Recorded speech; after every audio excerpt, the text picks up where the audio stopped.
Hi, I'm Betsy Rosenfeld with the Center for Governmental Studies. This is Proposition Preview 2008. With me now is Assemblymember Kathleen Galgiani. She's with the Yes on Proposition 1A. Thank you for joining us. Thank you, Betsy.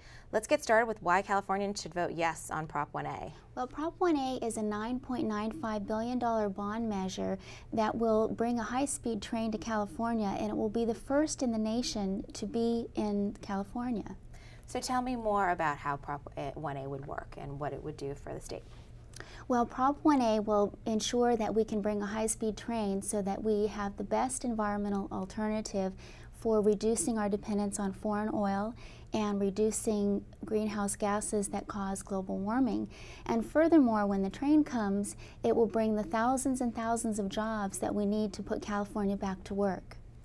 Now, obviously, you're in the Assembly, but can you go through and tell me who some of the supporters are besides yourself? Yes, I can. We have a number of labor organizations that are looking forward to the jobs that this is going to bring to us. We have a number of business organizations, many Chamber of Commerces locally throughout the state, and environmental groups as well. So we have a tremendous list of support that we're very proud of.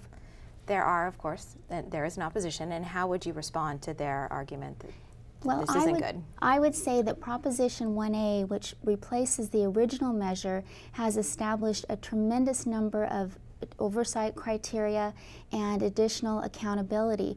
First of all, it establishes a peer review committee and it creates a pre-appropriation review process before the authority can even ask for one dime of the state's bond money.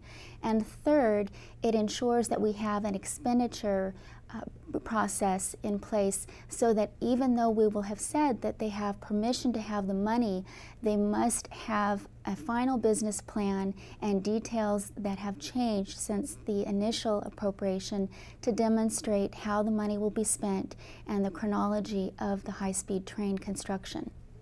Okay, so there are a lot of ballot measures this year. There's Yes. 12, and so let's go through to make it as easy as possible for everyone. Let's go through the most important arguments you'd say for in favor of Prop 1A. Well, I think that people are feeling the pain of the rising gas prices, and our dependence on foreign oil has created a tremendous problem with air quality issues. And for approximately $50, one can travel from Los Angeles to San Francisco in a high-speed train in about 2.5 hours' time. And if you were to do the alternative, which is to drive, it would take about 6 hours and it would cost about $87.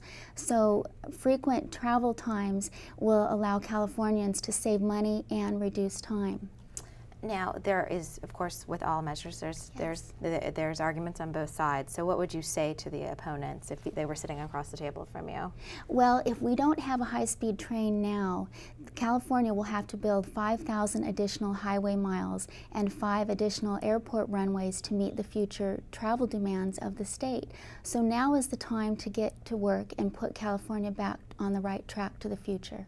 Finally, what would be the biggest impact on California? You've already kind of gone over this, but what would be the biggest impact on California if Prop A passes or doesn't pass?